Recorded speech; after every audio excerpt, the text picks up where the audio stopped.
istihad, tidak mesti harus berurutan. Kapan sempatnya nak tanggal 10 Syawal jadi, 12 Syawal jadi, pokoknya dalam bulan Syawal.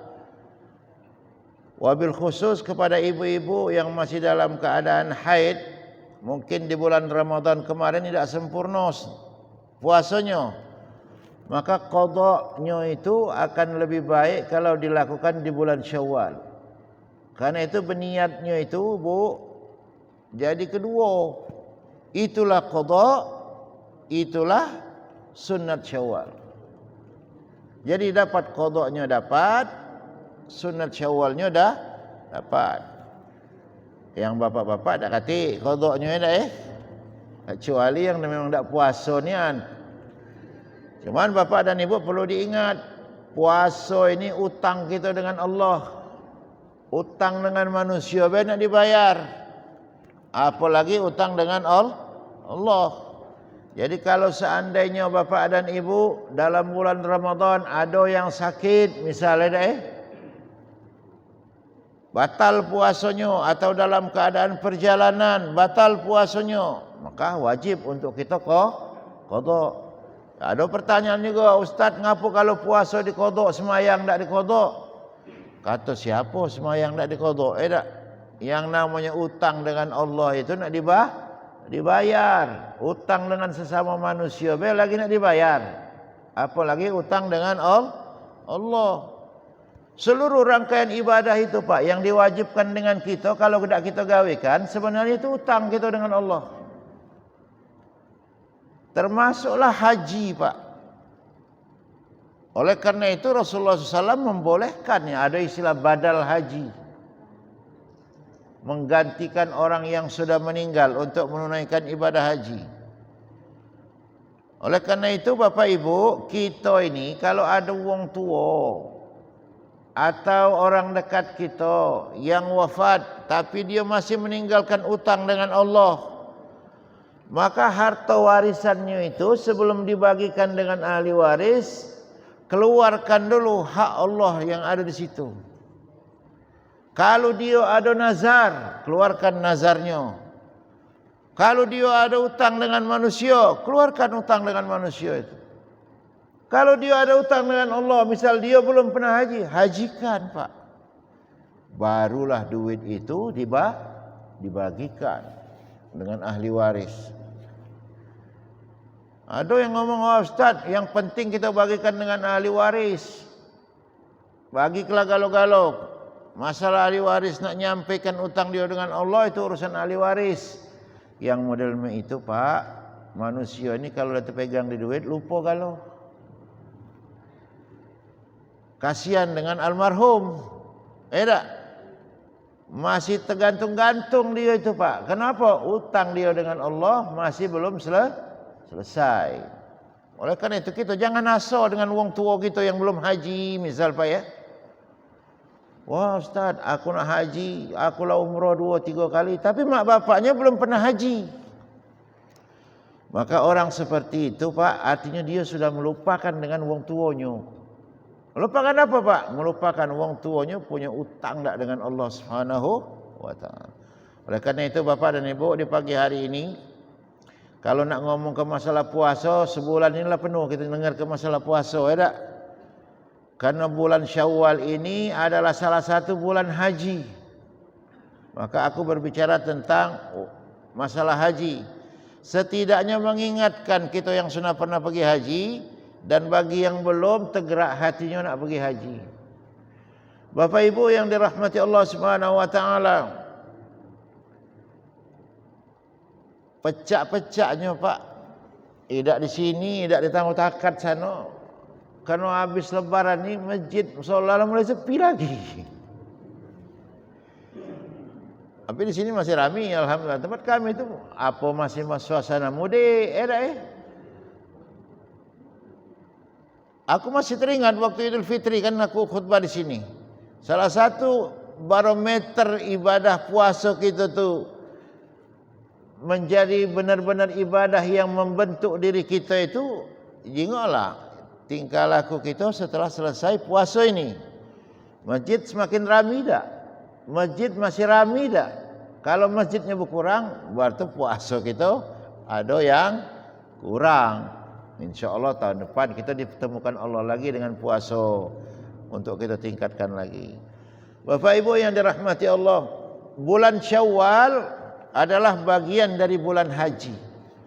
Artinya Bapak Ibu, kalau ada wong berniat haji di luar bulan Syawal, artinya sebelum bulan Syawal, mungkin di bulan Ramadan, tanggal 1 Ramadan, dia berpakaian ihram.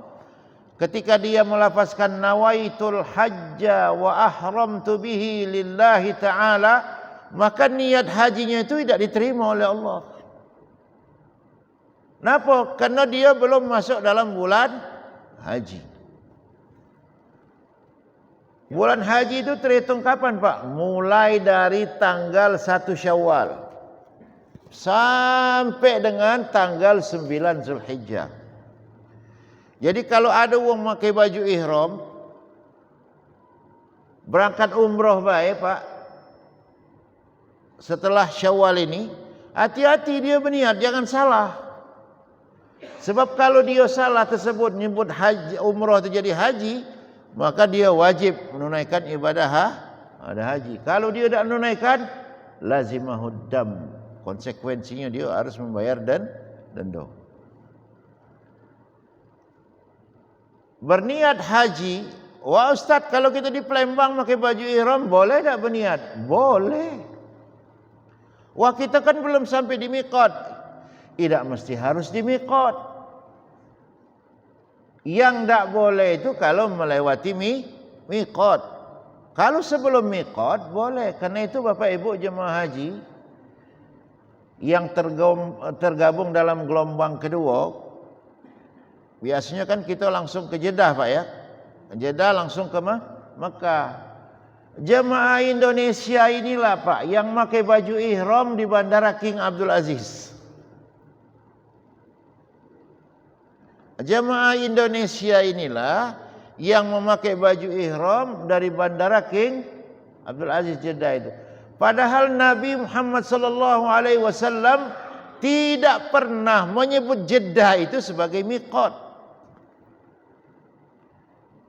Bahkan kalau mau ditarik garis lurus Bapak dan Ibu, karena kita lewat dari arah Yaman, maka kita sudah melewati namanya miqat Yalamlam. Sebenarnya Pak, kalau nak balik ke hukum asal, jemaah Indonesia yang bermiqat di Jeddah itu harus balik lagi ke Tan'im sana. Tapi alhamdulillah kita ada fatwa dari Majelis Ulama Indonesia. Mudah-mudahan fatwa ini ada benarnya Pak.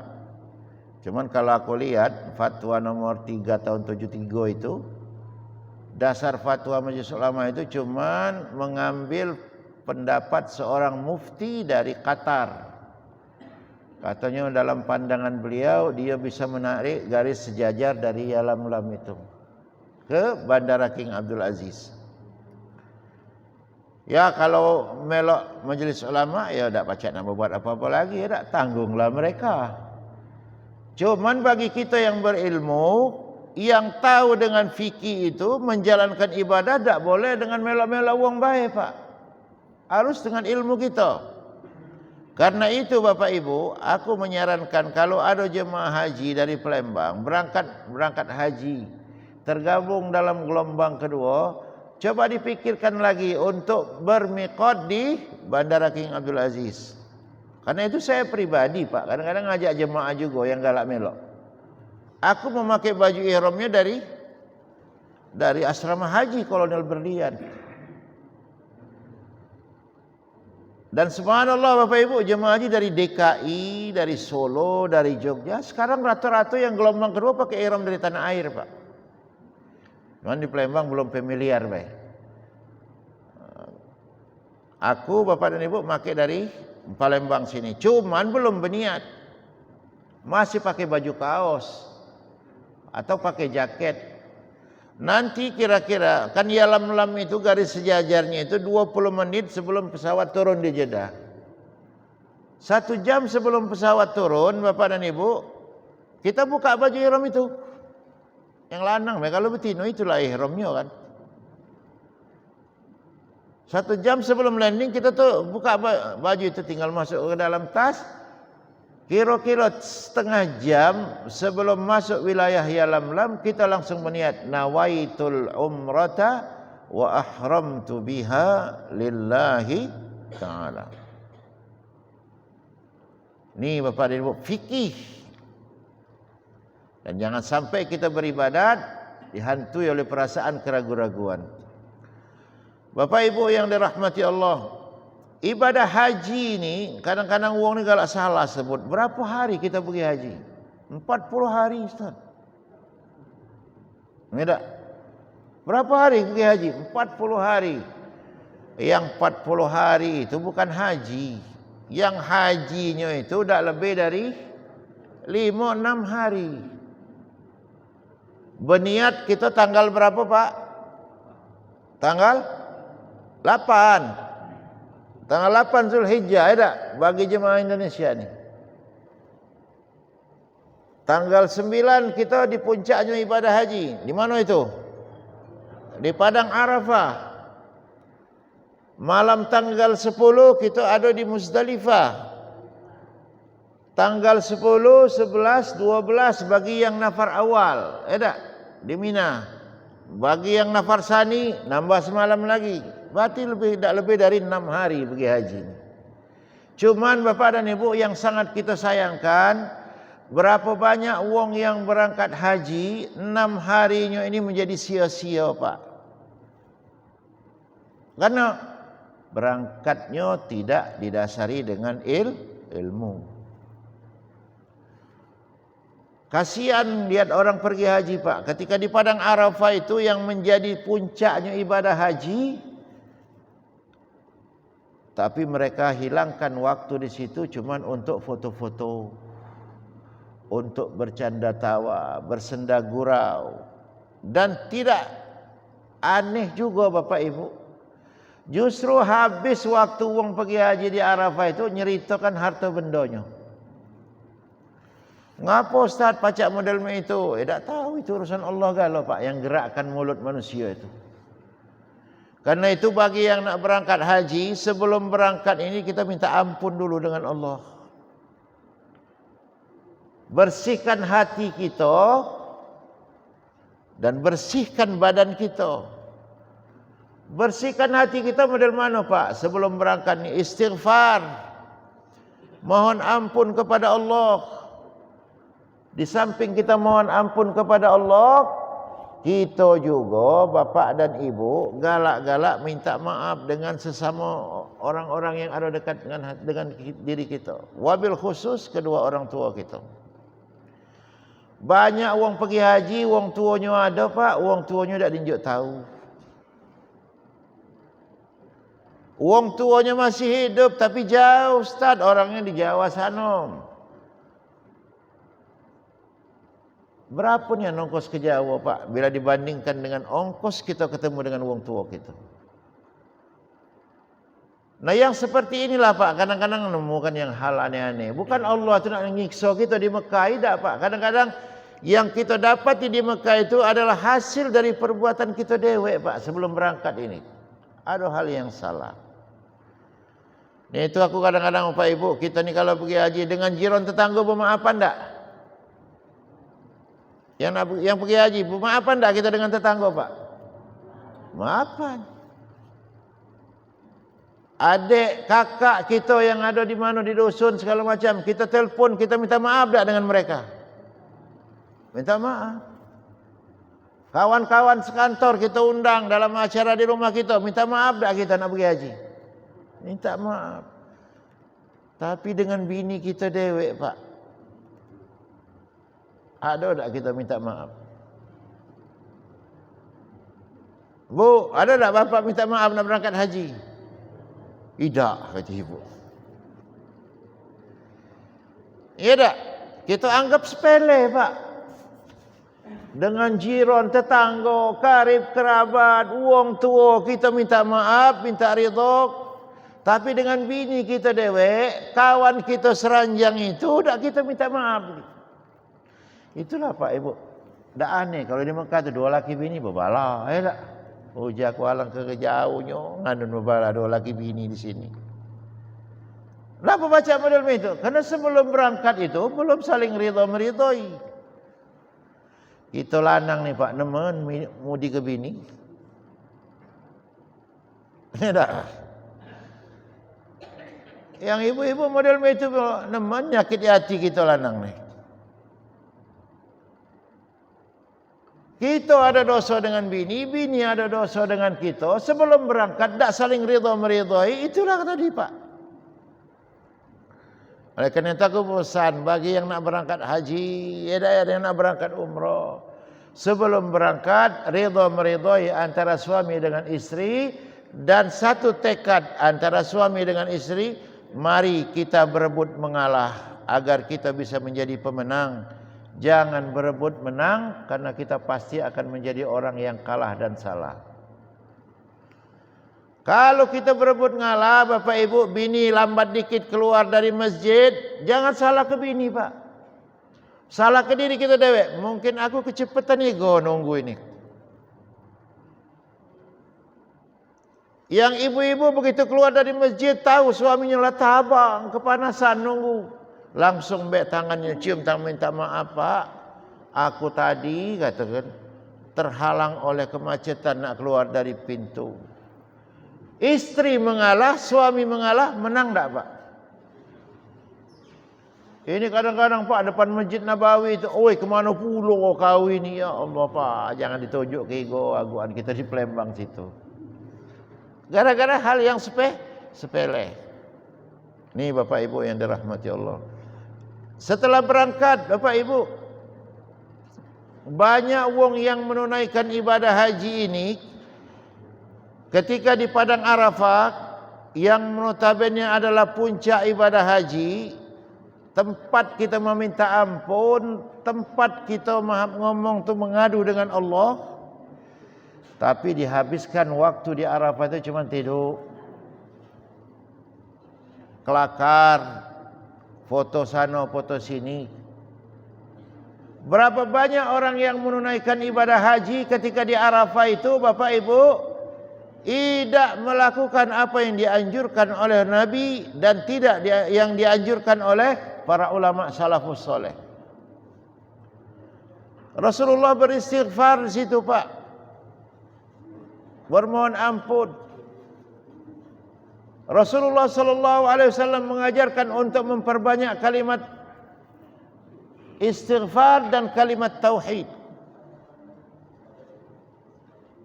Tak mesti harus yang model ini, model itu, tak.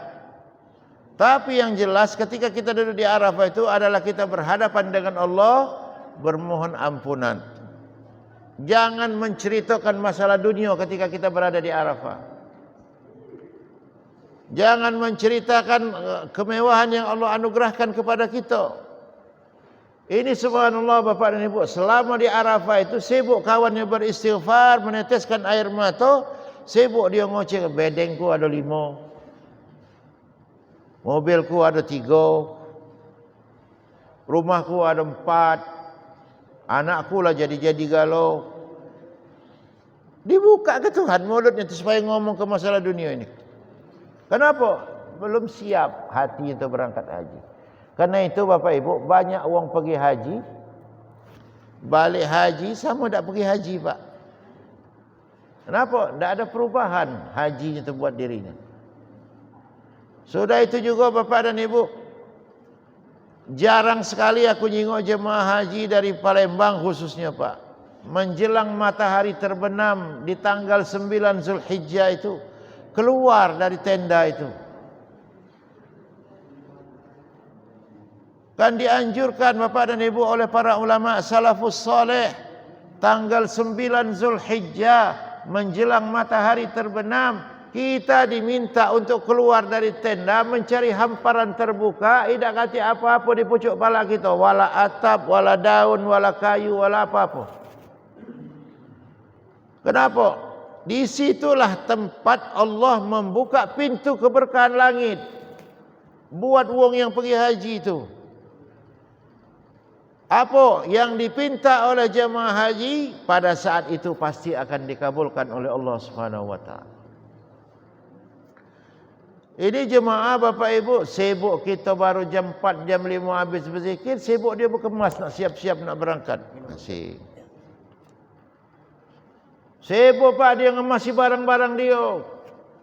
Sibuk dia mencari gunung-gunung untuk tempat suah foto dan lain sebagainya. Padahal kita 40 hari ninggalkan keluarga kita, puncaknya di tanggal 9 itulah. Wabil khusus menjelang matahari terbenam. Karena itu Bapak dan Ibu, Rasulullah SAW menetapkan bahawa waktu wukuf itu adalah menemui sebagian siang dan sebagian malam. Karena itu jemaah haji Bapak Ibu tidak boleh dikeluarkan dari Arafah itu oleh Kementerian Haji Saudi kalau belum tiba waktu maghrib. Kenapa? Karena nak menjalankan apa yang diperintahkan oleh Rasulullah. Jadi kalau kita pergi haji Bapak Ibu, kalau diperintahkan oleh maktab, ayo Pak jam 5 naik bis. Yang cak itu Pak, kalau pacak jangan dipeloi. Ada wong lain nak dululah. Kenapa? Karena kita tanggal 9 Zulhijjah itu menemui sebagian siang dan menemui sebagian malam.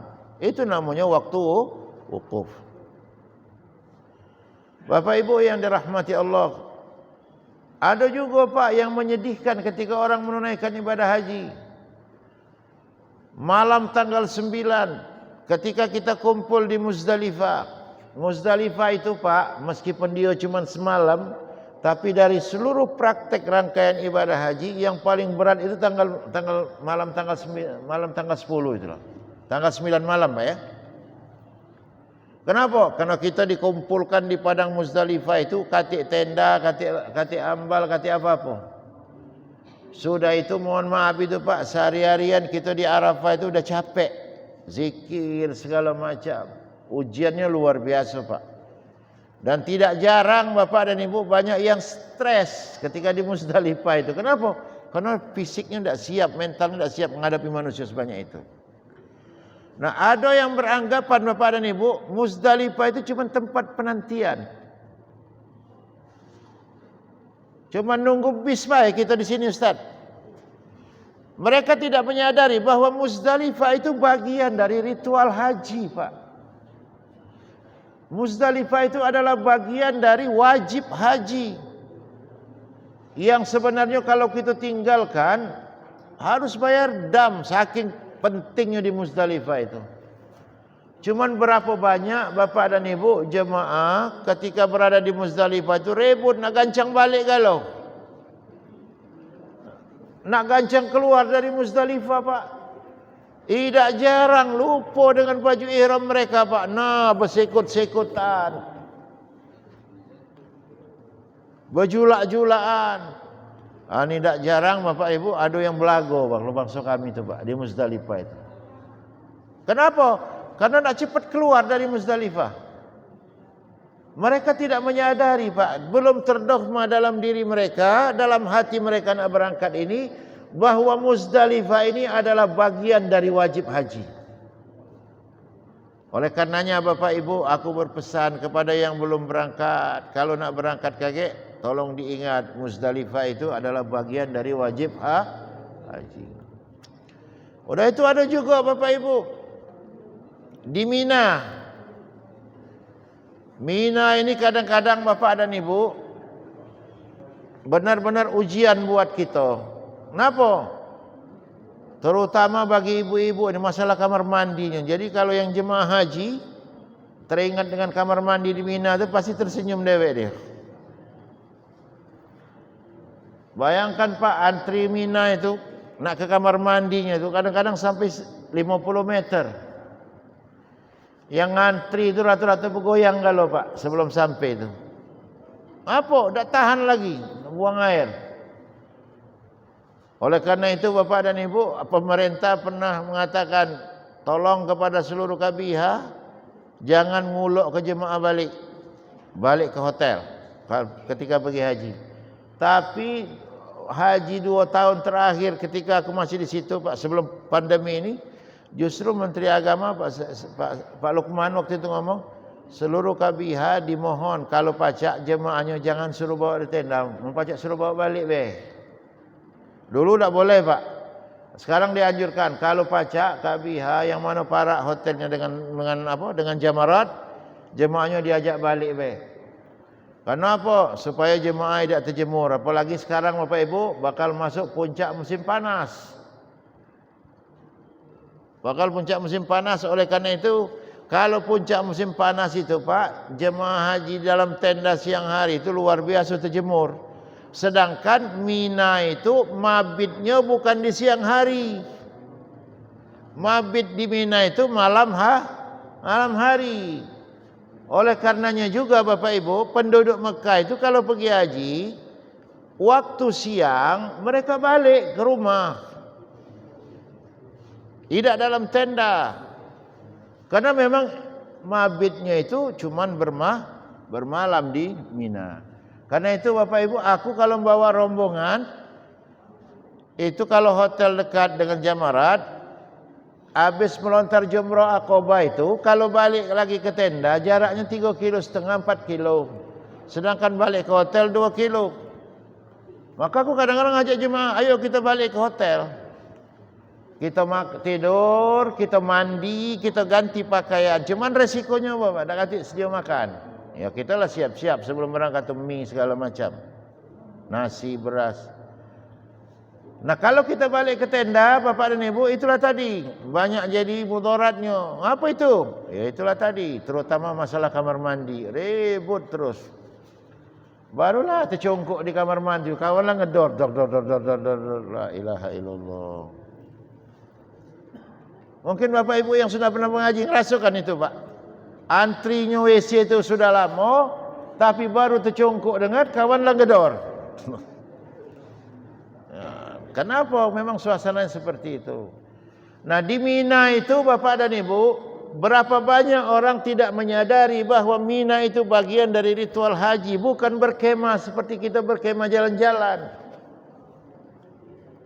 Orang yang pintar menunaikan ibadah haji adalah ketika mereka bermalam di Mina itu mereka lakukan muhasabah. Banyak menghitung-hitung diri Pak. Seberapa banyak umur yang sudah Allah anugerahkan kepadaku? Seberapa banyak pula Bapak dan Ibu umur ini aku gunakan untuk dekat sama Allah? Dan yang pandai Bapak dan Ibu ketika berada di Mina itu adalah mereka yang tahu sebenarnya apa yang mereka lakukan ketika berada di Arafah. Apa itu Pak? Arafah, mengenal diri. Wong yang pergi haji itu Bapak dan Ibu biasanya akan memberikan sebuah dampak dalam kehidupannya adalah ketika di Arafah dan di Mina itu mereka Arafah, mengenal diri. Siapa diri aku ini? Siapa Tuhan yang menciptakan aku? Untuk apa Tuhan menciptakan diriku? Sudah itu untuk apa hidup aku di dunia ini?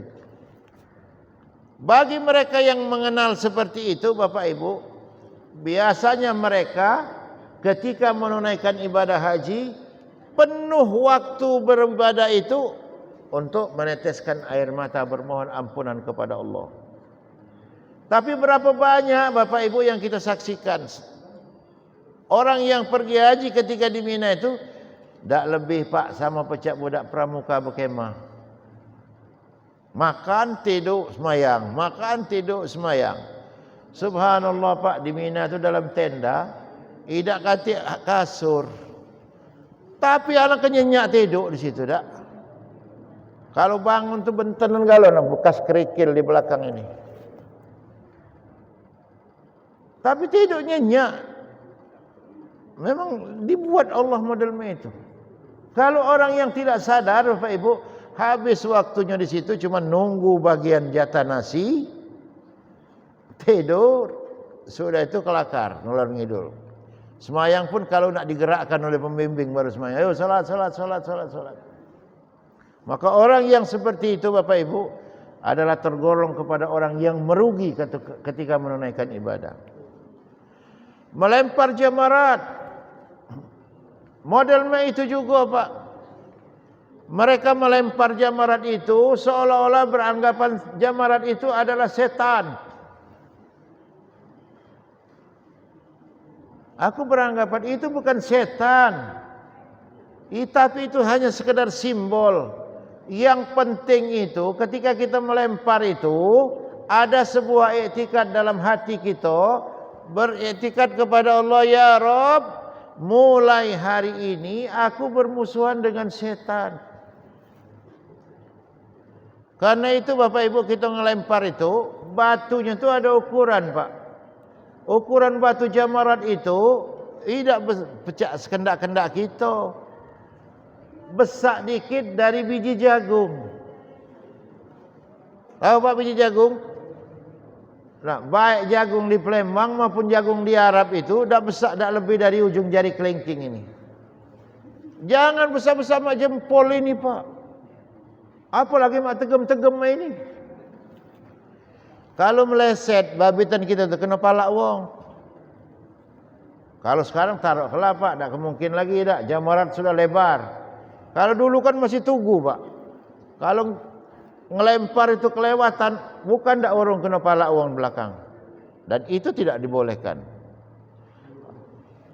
Pak, jamarat itu bukan setan, tapi dia sekedar simbol. Yang penting itu ketika kita mengangkat batu itu ada sebuah tekad dalam hati kita, ya Rabb, mulai hari ini aku nak bermusuhan dengan syaitan. Itu maksudnya, Pak. Oleh karenanya, Pak, kita melemparnya harus dengan ilmu, dengan tekad, dengan niat yang baik, jangan dengan hawa nafsu, jangan dengan marah. Berapa banyak Bapak Ibu yang berangkat haji ketika melempar jamarat itu, Pak, habis batu nunduk ke bawah, Pak. Segala macam kerikil di lantai itu dimbek, diraup. Bismillahirrahmanirrahim, Allahu Akbar. Idak katik lagi batu, Bu, ada buntang sepatu wong, angkat. Bismillahirrahmanirrahim, Allahu Akbar. Nunduk lagi, ada buntang payung, nyampak, angkat. Bismillahirrahmanirrahim, Allahu Akbar. Kita tanya, Pak, ngapa model ini? Jawabannya, Pak, sederhana. Aku bencinya Ustaz sama setan. Uji aku, Bapak benci dengan setan, bagus. Tapi Bapak kesetanan ini yang tidak bagus. Beribadat tidak dibarengi dengan ilmu. Yang galak model ini, Pak, terutama ibu-ibu. Nah, iya. Bismillahirrahmanirrahim, Allahu Akbar. Sudah melempar model itu, Pak, di depan jamarat itu begini. Ya Allah. Oi, kalau nak berdoa jangan ngadap ke simbol syaitan. Inilah yang dilakukan oleh para jamaah banyak, Pak. Habis melempar itu, langsung ngadap jamarat, dia berdoa. Aku bilang, Pak, Ibu, kalau kita nak berdoa, ngadap ke arah kiblat, jangan justru ngadap ke arah jamarat. Kenapa, Pak? Karena ketidaktahuan. Sudah itu juga Bapak Ibu, berapa banyak pemandangan yang kita saksikan ketika berada di Mina itu. Mana ya aku nak ngomongnya? Mina saat ini, Pak, sudah tak ubahnya sama seperti pasar malam. Ya, Pak.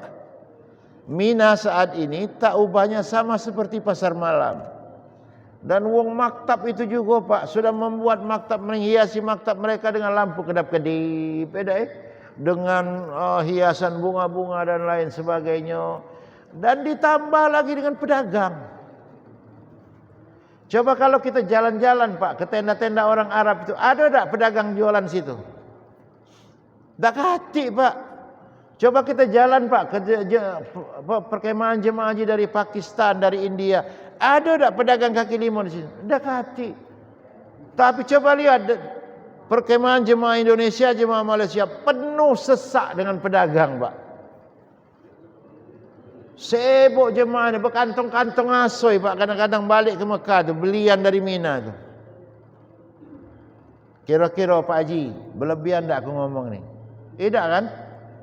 Itulah pemandangan yang kita jengok di Mina itu. Sibuk dia habiskan waktu di Mina dengan belanja dan lain sebagainya.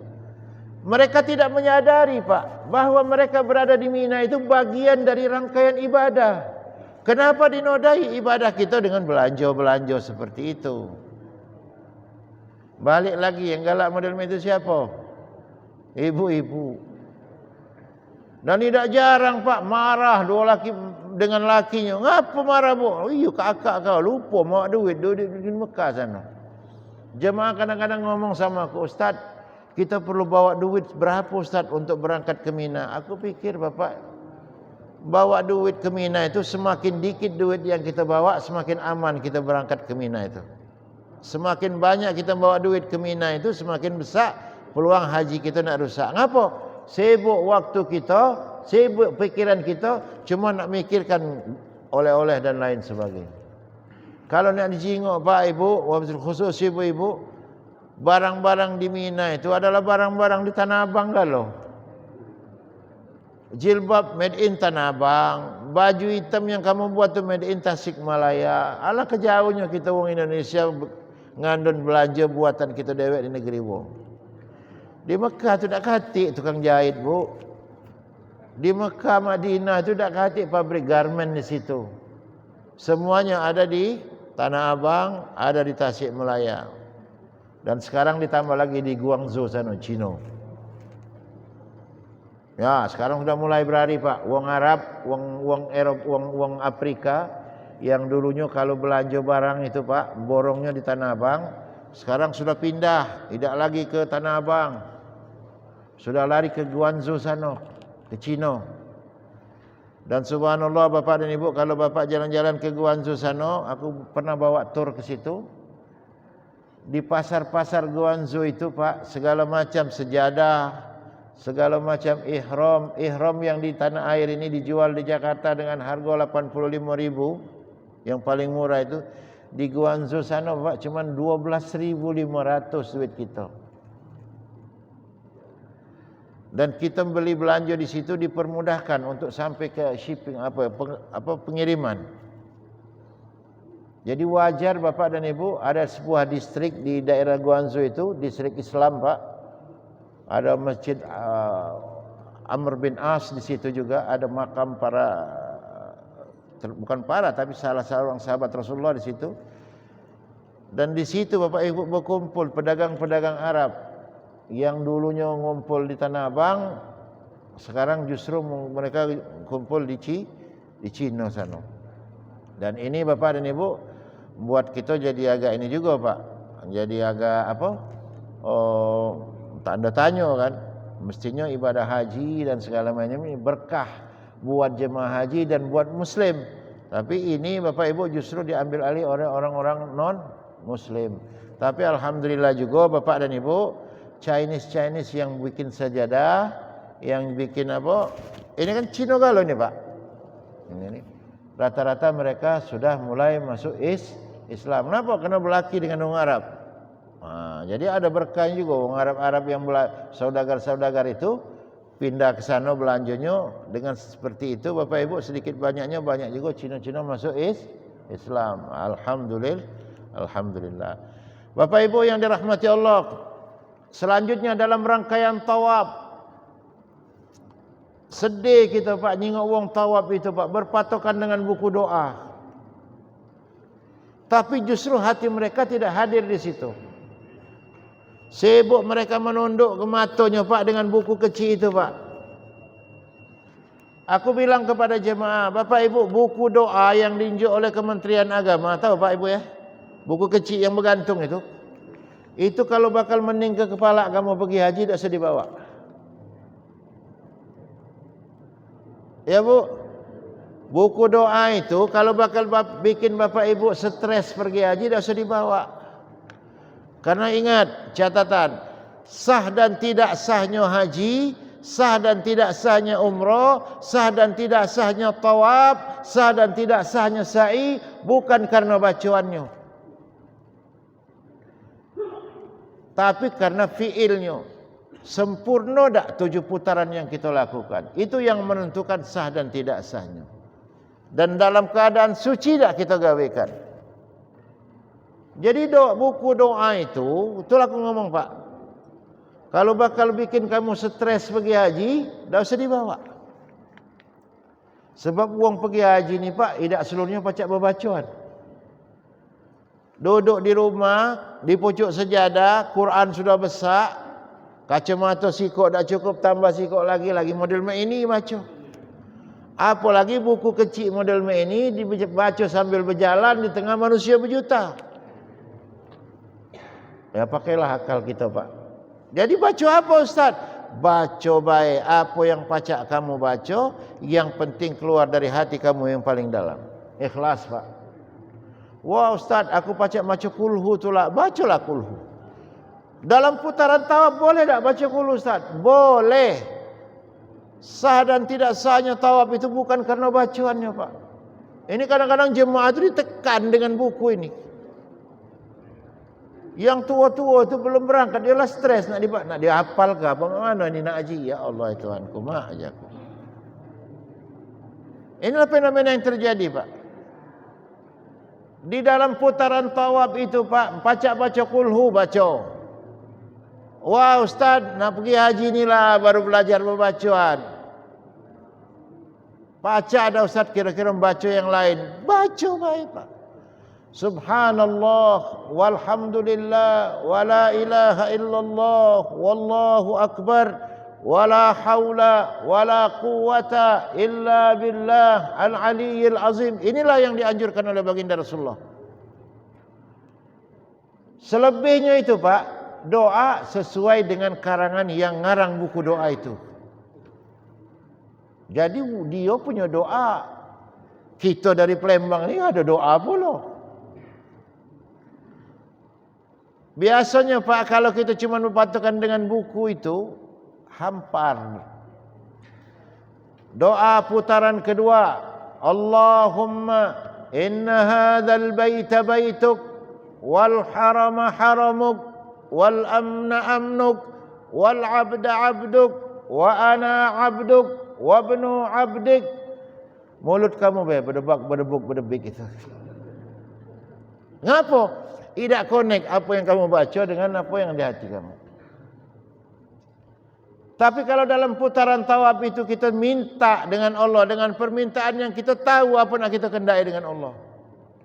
Sudah kita baca yang dianjurkan oleh baginda Rasulullah, subhanallah walhamdulillah wala ilaha illallah wallahu akbar. Baru kita minta, ya Allah ampunilah dosa-dosaku. Ya Allah ampunilah dosa kedua orang tuaku. Ya Allah, jadikanlah anak-anakku anak-anak yang soleh. Ya Allah, anugerahkan kedudukan yang tinggi buat anak-anakku di dunia dan di akhirat. Ketika kita meminta kepada Allah, Ka'bah ada di sebelah kiri kita itulah. Tidak jarang Pak, karena kita tahu apa nak kita kendai dengan Allah. Kaki kita melangkah, banyu mata kita bercucuran Pak. Tapi kalau kita cuma berpatokan dan buku, itulah tadi Pak, mulut kita baing berdebuk-berdebik tadi. Kenapa? Ma fil lisan, apa yang ada di lidah kita ini tidak masuk di hati kita Pak. Wong model itulah Pak, kalau dia lagi tawaf kakinya disandung orang dari belakang, mulai dia, oi kau, malas dia Pak. Tapi kalau orang yang ketika tawaf badannya ada di situ, hatinya ada di situ, air matanya bercucuran bermohon ridha Allah. Ketika kakinya ditendang oleh wong di belakang, tertendang, bukan wong gila nak nendang kita di tawaf tu Pak. Dia langsung balikkan, mungkin ini salah satu cara Allah nak ngampuni dosa-dosaku. Marah tak kita Pak dengan wong tu? Tidak kan Pak? Ketika badan kita diterdorong oleh wong di belakang, kita balikkan ke pucuk. Mungkin ini salah satu cara Allah nak memaafkan kesalahan-kesalahan yang pernah aku lakukan. Subhanallah. Bakal nak malas tak kita dengan wong tu Bu? Tidak. Kenapa? Karena kita melakukan tawaf itu, badan kita hadir di situ. Jadi jangan berpatokan dengan doa Pak ya. Bapak, yang penting kita berzikir, bermohon kepada Allah dengan permintaan yang kita tahu apa nak kita kendai. Bapak dan Ibu yang dirahmati Allah, waktu sudah jam 6, mungkin ada yang nak bertanya, kita persilakan kepada Bapak Ibu. nyangkut masalah haji, masalah puasa dan masalah-masalah lain yang kira-kira ada hubungan dengan masalah keagamaan. Yang bisa aku jawab. Kalau tidak bisa, kita jadikan PR bersama. Terima kasih. Assalamualaikum warahmatullahi wabarakatuh. Waalaikumsalam. Kebetulan saya punya hutang pada seseorang dan saya siap untuk membayar atau melunasi. Tapi tiba-tiba saya mendengar dan saya tahu bahwa orang tersebut meninggal dunia. Kemudian, apakah kita berarti sudah lunas? Masalahnya mengapa dia meninggal? Saya sudah membayar, dia meninggal. Kan bukan salah saya, salahnya dia meninggal. Lalu bagaimana kelanjutannya? Apakah sudah betul-betul lunas atau harus dibayar kemana? Ke kuburan atau kemana? Terima kasih. Assalamualaikum warahmatullahi wabarakatuh. Assalam. Ya Pak, kalau dia kenapa dia meninggal itu urusan Allah Pak. Sebab kalau manusia ini jarang nak galak mati dulu tu dah. Jadi kalau bertanya, aku punya utang dan sebelum aku bayar utang itu orangnya meninggal. Bagaimana dengan status utang aku? Apakah lunas? Tidak. Yang meninggal itu punya ahli waris. Ya Pak. Maka wajib buat kita untuk membayar kepada ahli waris. Lah Ustaz, ahli warisnya banyak. Kakek kalau aku unjuk sikok, dia dah berbagi yang lain. Itu urusan dia dengan Allah. Yang jelas urusan kita sudah mengeluarkan utang itu. Tapi kalau seandainya utang itu kita bagi dengan bijaksana lebih baik. Oleh karena itu salah satu doa Pak yang kita minta dengan Allah itu aman pajak kita terhindar dari hutang dengan manusia ini. Hidup ini Pak akan lebih tenang kalau kita dekati utang. Sebab utang ini Bapak dan Ibu akan membelenggu kita di dunia ini ketika masih hidup, di kubur dan di akhirat. Orang bisa terhalang masuk surga karena utang. Oleh karena itu aku pesan Bapak Ibu, sebelum orang yang kita utang itu, yang berutang dengan kita, yang kita tempat kita minjam tadi meninggal, ya kalau pajak kita bayar dulu. Jangan dulu Bapak Ibu kita berpoya-poya dengan kemewahan kita padahal kita masih ada utang. Ada juga bertanya, Ustaz, mana dengan utang kredit? Itu Pak ya. Kalau yang utang kredit itu Bapak dan Ibu, karena memang sudah ada akadnya seperti itu. Dan uang kredit itu juga tidak rugi Pak, karena biasanya mereka asuransi kan.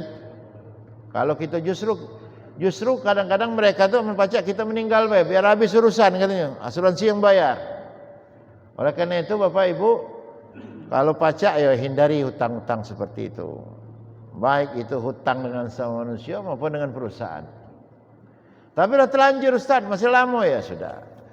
Ya, ada lagi Pak, mana dengan hutang untuk berangkat haji, berangkat umroh. Yang model itu Pak, aku ngomongkan wajib haji, wajib umroh itu kalau kamu punya istitoah. Kalau bakal nak make-make duit utang, apa istilah kalau di perbankan itu dana talangan Pak ya. Maka sebenarnya kalau kita pakai dana talangan itu artinya kita belum cukup, belum istitoah, maka belum wajib haji. Wah Ustaz, kakek aku kalau tidak sekarang aku bakal mati, umur aku udah sekian. Kalau memang sudah ketentuan Allah, kita meninggal di dunia ini tapi kita belum pergi haji, tapi kita sudah ada niat Pak, sudah berusaha nabung dikit-dikit, cuman duit kita belum cukup untuk membuka porsi dan meninggal. Ketahuilah Bapak Ibu, sebenarnya dalam pandangan Allah kita sudah pergi haji. Cuman dalam syariatnya baik, di pandangan manusia ini baik kita berangkat ke sana. Artinya oleh karena itu Pak Ibu, bagi yang sudah ada duit 25.500.000, bukalah dulu porsi haji. Yang belum berangkat ya. Cuman ada juga masalah Pak. Naftar besok, sekarang ini di Palembang ini 23 tahun lagi baru pajak berangkat. Naik lagi dia Pak. Naftar besok 23 tahun lagi baru pajak berangkat. Ya nambah terus ya Pak. Nah tapi Bu, kalau kita sudah membuat porsi seperti itu, tinggal kita berdoa kepada Allah, ya Rabb, anugerahkan kesempatan buatku untuk dapat engkau pertemukan dengan Baitullah. Kalau seandainya sampai ajal kita tidak juga terberangkat, maka ketahuilah Bapak Ibu, dalam pandangan Allah kita sebenarnya sudah haji.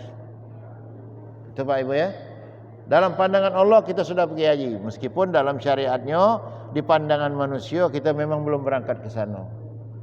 Jadi jangan takut-takut. Oleh karenanya Bapak Ibu, ingat ancaman baginda Rasulullah, man malaka zadan wa rahilatan tuballighu ila Masjidil Haram falam yahuj fala alaihi an yamut in syaa'a yahudiyan aw nasraniyan aw majusiyan. Barang siapa, kata baginda Rasulullah, sudah mempunyai bekal, ada harta yang pacak membuat dia berangkat ke sana, dan ada kendaraan yang bisa menyampaikan dia ke sana, artinya perjalanan aman, yang mampu mengantarkan dia ke Masjidil Haram untuk menunaikan ibadah haji, tapi sampai hayatnya dia tidak pergi haji, artinya dia tidak kati usaha Pak, berdoa tidak, berusaha tidak, nabung tidak untuk pergi haji, fala alaihi an yamut. Ketahuilah ketika dia mati nanti, silakan ada 3 pilihan buat mereka. Mati dalam keadaan Yahudi, mati dalam keadaan Majusi, dan mati dalam keadaan Nasrani. Artinya mati dalam keadaan kafir. Banyak orang ni Pak takut pergi haji. Kenapa? Ustaz, aku dari kecil dulu tak pernah belajar ngaji. Orang tua aku juga tidak mengarahkan aku belajar ngaji. Jadi aku takut pergi haji ni Ustaz. Kenapa? Karena kaget orang berbacaan, aku tak baca apa-apa. Maka tadi aku sampaikan Pak, haji itu sah dan tidak sahnya bukan bacaan, tapi hadirnya kita di situ dengan sempurna. Jadi yang tak baca ngaji jangan takut Pak untuk pergi haji. Ada juga yang takut Pak pergi haji. Ustaz, aku ni ngaji baca, cuma aku ni takut Ustaz, ditakut di wong. Siapa galak ngadu ayam, kaget dia ada Tuhan pula di sana. Tak? Siapa galak ngentit duit wong, kaget duit kita dicopet wong. Jadi aku takut gawe itu sudah aku gawe ke galau dulu. Pak, Makkah, Arafah, Muzdalifah, Mina bukan tempat Allah nak balas dendam sama kita. Arafah, Muzdalifah, Mina justru tempat Allah nak mencurahkan kasih sayangnya dengan kita.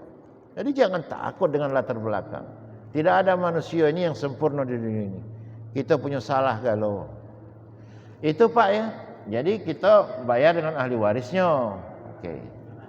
Ya, ada lagi Pak Ibu? Ya. Oh ibu-ibu tuh, silakan Bu. Assalamualaikum warahmatullahi wabarakatuh. Waalaikumsalam. Terima kasih atas waktunya Pak Ustaz. Yang ingin saya tanyakan, karena ini menyangkut masalah ibu-ibu ya Pak ya, di mana selama ini ibu masih aktif, berarti puasanya Pak full. Nah, selama ini kami mendapatkan pelajaran bahwa hutang Ramadan dibayar di bulan Syawal itu didahulukan sebelum kita puasa sunnah Syawal. Artinya, andaikan kami punya hutang 6 hari, berarti bayar 6 hari, nanti Syawalnya 6 hari. Nah, baru-baru ini saya mendapatkan sebuah kata-kata di medsos, ada ustaz menyatakan bahwa memang didahulukan sunnah Ramadannya dengan niat di bulan Syawal. Tetapi dia mengatakan bahwa niat Ramadan di bulan Syawal. Jadi artinya kita hutangnya lunas insya Allah dan mendapatkan pahala sunnah Syawal. Nah, ini baru saya dengar juga Pak Ustaz, selama ini kita melakukan berarti double, umpamanya hutangnya 6 hari ditambah lagi 6 hari untuk Syawal, jadi 12 hari. Jadi yang baru-baru ini itu sebenarnya enak bagi ibu-ibu. Tetapi saya berpikir lagi, oh benar bahwa mengatakan dahulukan Ramadan baru Syawal. Itu artinya niatnya pada Ramadan kemudian di bulan Syawal. Mohon Bapak dan Ibu yang dirahmati Allah, kalau qada ini kan wajib, ya kan? Sedangkan Syawal ini sunnah. Maka mana yang kita lebih prioritaskan? Ambil yang wajib. Nah, kenapa saya bilang dibarengkan saja Bapak dan Ibu? Karena ibu-ibu ini kan 1000 macam masalah ada di dia. Wabil khusus ibu-ibu yang sedang menyusui dan lain sebagainya. Bahkan kadang-kadang Ibu, kalau seandainya ibu-ibu itu lagi menyusui, khawatir dalam dirinya itu kalau kita nyusui dalam keadaan puasa bakal menimbulkan masalah buat bayi kita, maka kewajiban puasa itu jadi gugur. Nah, apalagi kalau kita dibarengkan seperti itu, kenapa? Itu tidak akan membuat masalah ibadah ibu tidak sempurna. Jadi gini, ibu menjalankan puasa sunat di bulan Syawal, berniat untuk qada boleh di awalnya itu, untuk qada saja. Mau setelah qada 6 hari ibu mau berniat umroh lagi puasa lagi khusus untuk bulan Syawal, selama bulan Syawal boleh. Dan puasa itu semakin banyak kita gawekan semakin bagus. Tapi kalau jadi beban buat ibu dan bapak, biasanya bapak ibu ini kita kadang-kadang kalau puasa 6 hari itu capek ya Pak. Maka kalau yang seperti itu khawatir kita tidak baca, maka kita gandeng saja Bu niatnya itu. Inilah niat Syawal aku dan inilah niat qada aku. Iya. Maka qadanya dapat, Syawalnya dah dapat. Tapi kalau seandainya Ustaz aku kuat, nanti habis ini aku mau qada lagi 6 hari. Nah, itu lebih bagus. Itu lebih bagus. Kalau seandainya tidak kuat, maka ketika ibu menjalankan di bulan Ramadan, di bulan Syawal ini, maka mana yang lebih afdal untuk dilakukan adalah mengqada, karena qada itu wajib. Sedangkan Syawal ini sunnah. Bisa dinyambung Bu kira-kira Bu? Alhamdulillah ya. Jadi itu termasuk ibu-ibu kalau seandainya ada yang khawatir dengan bayi yang disusui, maka kewajiban puasa itu menjadi gugur. Itu Bu ya. Ya. Waalaikumsalam. Dulu waktu melahirkan itu mendekati Ramadan Pak. Jadi waktu itu kita masih dalam keadaan belum boleh puasa, masih dalam keadaan itu Pak ya. Jadi waktu itu pernah anak saya itu sudah 2 bulan sudah mesti berhak puasa. Jadi pas puasa 3 hari itu anak saya itu muntah-muntah karena usianya baru 2 bulan. Sehingga kata ayah saya, tidak usah puasa dulu, katanya begitu. Akhirnya sampai habis puasa, mau bayar utang itu gimana, gitu ya. Jadi akhirnya puasa sunnah juga belum bisa, karena anak tadi masih ini Pak ya. Jadi akhirnya sekarang, apakah boleh, maksud saya, kami selalu puasa Senin Kamis, selalu digandeng dengan qada Ramadan sunat Senin, qada Ramadan sunat Kamis, gitu lah ya. Saya itu banyak utang karena yang tadi anak saya 2 bulan tadi itu hampir boleh dikatakan tidak dapat puasa. Demikian Pak, mohon penjelasan Pak. Makasih. Assalamualaikum warahmatullahi wabarakatuh. Ya, kalau seandainya ibu tahu, misalnya ibu 1 bulan penuh tidak berpuasa, karena apa tadi? Karena puasa yang ibu lakukan menimbulkan mudarat buat bayi ibu, maka ibu tetap ada sebuah kewajiban untuk mengqada puasa itu. Dan kapan waktu qadanya tidak terikat Bu. Kalau seandainya ibu lakukan setiap Senin dan Kamis, ibu mau barengkan dengan niat puasa Senin Kamis boleh, tidak masalah.